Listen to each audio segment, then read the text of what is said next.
Where? Here are key conventions and disfluencies to employ. 1. Fillers and disfluencies use and write constantly. These function as cognitive pauses where the speaker is formulating their next thought. Example. It's actually really complex because the structure is totally different. 2. False starts and redirections. People often start a sentence, change their mind mid-thought, and restart. Use M dashes to show this abrupt shift. Example. The main thing is, if you really look at the bones, it's crazy. 3. Active listening and back channeling. The listener should constantly validate the speaker with short interjections without fully taking over the topic. Example. Host speaker. So the whole thing is just like basically a pulley system, expert speaker, host speaker, and it handles that way. Expert speaker, exactly.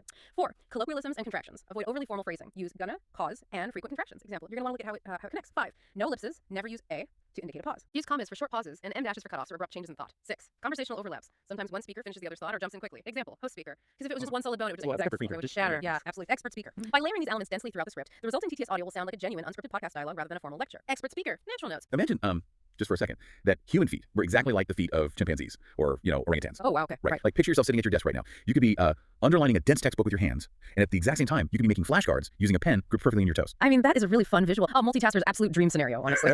And, from an evolutionary standpoint, having 4 prehensile grasping hands is incredibly efficient. Assuming, of course, you spend your life navigating this 3-dimensional canopy of branches. Right. I mean, who wouldn't want an extra pair of hands attached to their ankles? Right. But as amazing as that level of dexterity sounds, we are taking a deep dive today into a stack of detailed anatomical sources to explore the incredible engineering of the human leg, ankle, and foot. Yeah, the fascinating topic. And the truth is, we don't have those monkey-like feet for a very specific structural reason. We really don't, and that reason is bipedalism. Right. Millions of years of evolution highly refined our lower anatomy specifically so that we could walk upright on 2 legs, entirely freeing up our hands. So it's a trade-off. Exactly. We made an evolutionary trade. We permanently traded away that beautiful, branch grasping dexterity for the ultimate shock absorbing weight bearing system. Your feet are no longer meant to hold pens, they are engineered to hold you. Okay, let's unpack this. Because to figure out how this weight bearing system actually functions, I was looking through the sources, and it turns out we can't just start by looking at the foot itself. No, you really can't. Right, because if you want to understand how a puppet moves, you don't look at the puppet first, you look up at the strings. So we have to start our journey slightly higher up. We have to start with the leg. Exactly, and right away we need to clarify a massive anatomical misconception here. Oh, about what the leg actually is. Yes, because when most people use the word leg in everyday conversation, they mean the whole entire limb, from the hip all the way down to the toes. Yeah, that's what I would normally say. Right, but anatomically speaking, the leg refers strictly to the region between your knee and your ankle.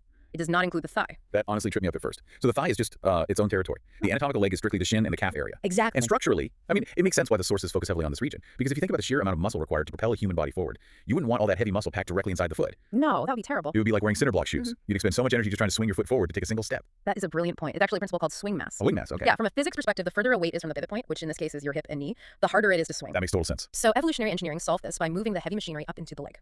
The leg acts as the engine room, and it's broken down into 3 distinct compartments, packed with muscle, and separated by these really thick walls of connective tissue. So let's walk through that engine room because the division of labor here is just fascinating. You've got the front, the back, and the side. Let's look at the first one, the anterior compartment, which is right on the front of the shin. Right, so this is essentially your dorsiflexor compartment. Dorsiflexor? Yeah, dorsiflexion is the mechanical movement of pulling your toes up toward your shin. Imagine you're taking your foot off a car's gas pedal. Okay, lifting the foot up. Exactly. To execute that movement, you have a specific electrical and plumbing grid. The deep fibular nerve fires the signal, and the anterior tibial artery supplies the oxygen-rich blood. And when that signal fires, it activates the machinery in the front of the leg. Looking at the muscles here in the sources, you have the tibialis anterior, which runs right down your shin. Then you have these muscles with incredibly literal names. The extensor digitorum longus and the extensor hallucis longus. I'm guessing extensor means it extends, but what do the rest of those terms actually mean in practice? Well, digitorum refers to your digits, or your 4 smaller toes. Okay. Hallucis is the anatomical term for your great toe, your big toe. And longus just means it's a long muscle. Pretty straightforward. Yeah, so the extensor digitorum longus pulls up your smaller toes, and the extensor hallucis longus is dedicated entirely to lifting your big toe. You also have a smaller muscle called the fibularis tertius assisting in this space. Wow, okay. And all of them work together to ensure that when you swing your leg forward to walk, your toes pull up, so you don't just trip over your own feet. So that's the front compartment doing the lifting. But the real powerhouse has to be the back compartment, right? The posterior. Oh, absolutely. Because, I mean, lifting your foot is one thing, but actually pushing off the ground to launch a 150 or 200-pound body forward, that requires serious mechanical force. The posterior compartment is massive. It handles plantar flexion, which is the exact opposite motion, pointing your toes down, like a ballerina standing on pointy or, slamming your foot down on that gas pedal. Right. Because of the immense force required, it's powered by a really robust electrical and blood supply, the tibial nerve and the posterior tibial artery. And it's actually divided into 2 distinct layers of machinery. The superficial layer and the deep layer. Right. The superficial layer is what you can feel right under the skin. It contains the muscles that give your calf its shape, the gastrocnemius and the soleus. The heavy lifters. Exactly. These are your heavy lifters for running and jumping. But the sources point out that underneath those massive calf muscles, pressed deep down against the bone, is a whole other hidden layer of hardware. Yes, the deep muscle grip. This includes the popliteus, which sits right behind the knee to help unlock it when you bend. Then you have the flexors. Just like we had extensors on the front, we have the flexor digitorum longus to curl your smaller toes downward, and the flexor hallucis longus to forcefully curl your big toe into the ground. So they do the exact opposite of the front compartment. Precisely. And finally, there's the tibialis posterior helping stabilize everything back there. Okay, so the anterior lifts the foot, the posterior pushes the foot down. But if I'm walking on a slanted hill or I step awkwardly off a curb, why doesn't my foot just buckle outward? There has to be a lateral stabilizer, right? Like some kind of side engine. You've just identified the exact purpose of the third compartment, the lateral or fibular compartment. It's located on the outside of your calf, powered by the superficial fibular nerve and the fibular artery. And it only has 2 muscles in it, if I'm reading this right. Just 2, the fibularis longus and the fibularis brevis. Their main job is to avert the foot. Aversion is the mechanical action of tilting the sole of your foot outward. Without these 2 muscles constantly firing and making micro adjustments, your ankle would constantly roll inward every single time you hit uneven ground. Man, this whole setup completely changes how I visualize the lower body. The muscles up in the leg truly are acting like puppeteers. They really are. They generate all this massive mechanical force, and they pull on these long physical tendon strings that travel all the way down to operate the foot and the toes. But, thinking about the physics of that, I'm struggling to picture how the middleman survives. The middleman being the ankle. Yes. If the leg is acting as this massive heavy-duty engine, generating all this force just to propel the entire weight of a human body forward, how does the ankle not just snap under the pressure? It's a great question. You have this tiny joint taking the raw horsepower of the calf muscles and translating it to the foot. How does it physically handle the transfer of all that force? That is the defining engineering challenge of bipedalism. And it all comes down to the architecture of the ankle, which anatomists call the talocrural joint. Its primary job is to act as the crucial pivot point. And to keep from snapping, the joint is heavily reinforced by biological duct tape. The ligaments. Exactly. Ligaments are these tough, fibrous bands that connect bone to bone. On the inside of your ankle, you have the medial collateral ligament, also known as the deltoid ligament. It is incredibly thick and strong. And on the outside. On the outside, you have the lateral collateral ligament. These structures essentially lash the bones together so they don't just blow apart when you land a heavy jump. Here's where it gets really interesting, though. Because if the ankle is taking all that force and it's just lashed together with ligaments, I always picture the ankle as a basic hinge, like a heavy-duty door hinge. A lot of people do. Up, down, open, closed. But if you step on a rock, a simple hinge would literally shatter because it can't adapt side to side. There has to be some kind of shock absorption or rotational ability before the force even hits the foot. You're exactly right. And what's fascinating here is that the idea of the ankle as a single door hinge is a total myth. Okay. The ankle is not just one joint. It is a masterpiece of multi-axial movement comprised of 3 separate joints divided into 2 main sections. So it's more like a mechanical gimbal. How do 3 joints work together in such a small space? Well, let's break it down. First, you have the upper ankle joint, technically called the tibiotarsal joint. This is formed by the 2 long bones of your lower leg, the tibia and the fibula. Right. At the very bottom, they create this bony bracket, or like a socket. And sitting right inside that socket is the uppermost bone of your foot, a fascinating turtle shell-shaped bone called the talus. And that upper bracket is what gives us the classic up and down hinge motion, the gas pedal motion we talked about earlier. Precisely. But below that talus bone, you have the lower ankle joint. And this is where the side-to-side adaptation happens. The suspension system. Exactly. The lower ankle joint is made up of 2 distinct articulations, the talocalcaneonavicular joint and the subtalar joint. Wow, those are mouthfuls. I know, they really are. Yeah. But structurally, they involve the talus bone resting on top of your heel bone, the calcaneus, and interacting with this boat-shaped bone called the navicular. Because of the way these specific bones curve and slide against each other, your foot doesn't just go up and down, it can rock side to side. So it can invert and invert. Right. So imagine you are hiking and you step on a jagged root. The upper hinge joint allows you to keep walking forward while the lower joint instantly rotates side to side. That's incredible. It is. It adapts to the root, tilting your foot while allowing your actual leg bone to remain perfectly straight and vertically stacked. That is just brilliant biological design. The upper joint gives us the raw linear power for walking, and the lower joints act like an adaptive gimbal so we don't just snap our legs when we walk on gravel. Exactly. Which brings us, naturally, from that complex pivot point down into the actual foundation itself. Yeah. The part that actually makes contact with the ground. The bones of the foot. And the bony foundation of the foot is just a marvel of weight distribution.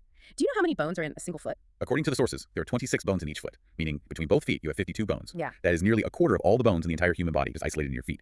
But honestly, that brings up another mechanical question for me. Why so many? Exactly. If the foot has to support the massive downward force of a 200-pound person running, wouldn't it make more sense evolutionarily to just have one solid thick bone? Like a horse's hoof? You would think so. Why take 26 loose individual bones and try to build a weight-bearing platform out of them? It seems like a recipe for a pancake. Why doesn't the whole structure just flatten out? It's a great question. If we had a solid hoof, it would be incredibly strong, yes. But every time your heel struck the concrete, the shockwave would travel directly up your leg and basically shatter your spine. Oh, Rex. Yeah. We need a crumple zone. We need shock absorption. And the way you get shock absorption without losing structural integrity is through arches. Like the architecture of a Roman aqueduct. Precisely like a Roman aqueduct. Evolutionarily, these 26 bones are homologous to the bones in your wrist and hand the carpals and metacarpals. Right, from when we use them to grab branches. Exactly. But while your hand bones evolved to be spread out and flexible for grasping, the foot bones evolved specifically to lock together into a structural dome. Downward force hits the top of the dome, and the geometry of the bones distributes that heavy load outward rather than collapsing inward. So how are those 26 structural blocks categorized? Let's go through them. They fall into 3 main zones. Let's start from the toes and work backward. You have 14 phalanges, which are the toe bones. Just like your fingers, the 4 smaller toes have 3 phalanges each, a proximal, a middle, and a distal bone. But the big toe is different, right? It only has 2. Yes, the great toe sacrificed that middle bone. By having only 2 thicker bones, it loses some flexibility but gains immense leverage, which is critical because the big toe is what ultimately pushes you off the ground during a stride. Okay, that makes sense. Moving back toward the middle of the foot, you have 5 metatarsals. These are the long bones that make up the bridge of your foot. And finally, you have the chunky blocks at the back that make up the heel and the ankle area, the tarsals. The 7 tarsal bones. Those are the irregular heavy-duty stones that act as the primary keystones for your arches. You have the proximal tarsals at the very back, the talus, which we mentioned earlier, sitting right on top of the calcaneus, which is your massive heel bone. Right. Then you have the intermediate one, the navicular. And then the distal tarsals, right? The ones connecting to the long metatarsal bones. Correct. That includes the cuboid bone on the outside edge of the foot, plus 3 cuneiform bones on the inside, the medial, intermediate, and lateral cuneiforms. And there's a mnemonic in the sources for this, right? To remember the 7 tarsals. Yes, there is. Tiger cubs need ML-Heil. Tiger cubs need MLC. Let's see. T for talus, C for calcaneus, N for navicular. And then MILC is medial, intermediate, lateral cuneiforms, and cuboid. You got it. And together, these 7 tarsal bones wedge together perfectly to create both a longitudinal arch going from heel to toe and a transverse arch going side to side across your foot. So we have this incredibly strong, shock-absorbing, bony foundation. Yeah. And we have the heavy lifting engine up in the leg. But, a pile of 26 wedge-shaped bones is just a pile of bones, unless there was something dynamically holding that dome together. Exactly. I want to shift into the bindings and the microadjusters, the joints and the intrinsic muscles physically located inside the foot, like the fine-tuners. This is where the complexity truly peaks. We aren't just talking about the big puppeteer muscles in the calf anymore. We are talking about the mechanisms inside the foot itself. Let's look at the joints first. Wherever 2 of those 26 bones meet, you have a joint. The sources divide these into 4 main functional groups. Right. We have the intertarsal joints, which are the articulations between those chunky tarsal blocks in the back. Then moving forward, the tarsometatarsal joints, connecting those blocks to the long midfoot bones. Then you hit the metatarsophalangeal joints, or MTP joints. These connect the long metatarsals to the base of your toes. This is the crucial hinge line where your foot bends when you roll onto your toes to walk. Okay, yeah. And finally, the interphalangeal joints, which are the knuckles of your toes themselves, the PIP and DIP joints. That is an overwhelming number of moving parts. Yeah. And to articulate all those microjoints, you need muscles physically located in the foot. And according to the sources, these muscles are divided very clearly into dorsal, meaning the top of the foot, and plantar, meaning the bottom or sole of the foot. Yes, and the contrast between the top and bottom is really really stark. It really is. Because looking at the dorsal muscles, the ones on top, I was actually shocked. There are only two. Just two muscles on the entire top of the foot. The extensor digitorum brevis and the extensor hallucis brevis. I was expecting this complex web, but it's virtually empty up there. Well, think about the physics of walking again. The top of the foot isn't bearing any weight. Gravity naturally wants to pull your foot down.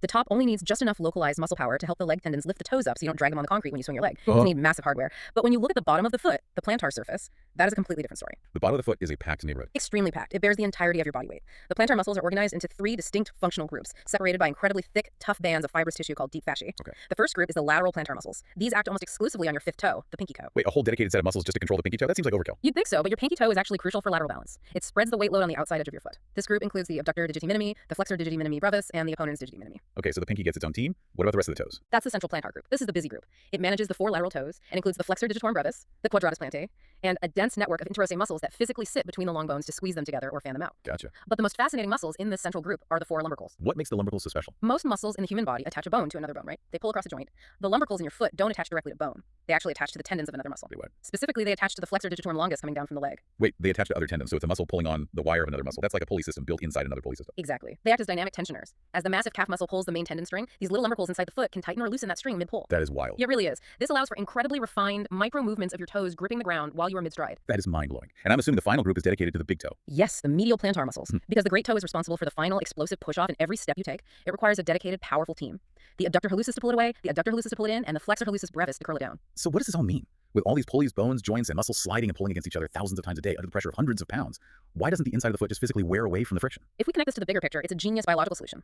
The tendons in the foot are protected by specialized tendon sheaths. Tendon sheaths? Yeah, imagine them as lubricated double-walled tunnels that wrap entirely around the tendons. They secrete a fluid that acts just like WD-40 in an engine. Oh, wow. These sheaths ensure that this complex suspension system operates smoothly, without friction, absorbing shock, storing kinetic energy, and releasing it flawlessly during every single step. It is an absolute masterclass in structural engineering. So to recap the journey of a single step for you, the action actually starts way up in the leg, with those powerful puppeteer muscles residing in the anterior, posterior, and lateral compartments. Right. They fire off their mechanical force, sending it down the long tendon strings, straight into the heavily lashed, duct tape-like ligaments of the ankle. And that force hits the ankle, which isn't a simple hinge, but a complex upper and lower gimbal system. It transfers the raw power while instantly adapting side to side any uneven terrain you might be stepping on. And then that adapted force travels down into a meticulous structural dome of 26 individual bones.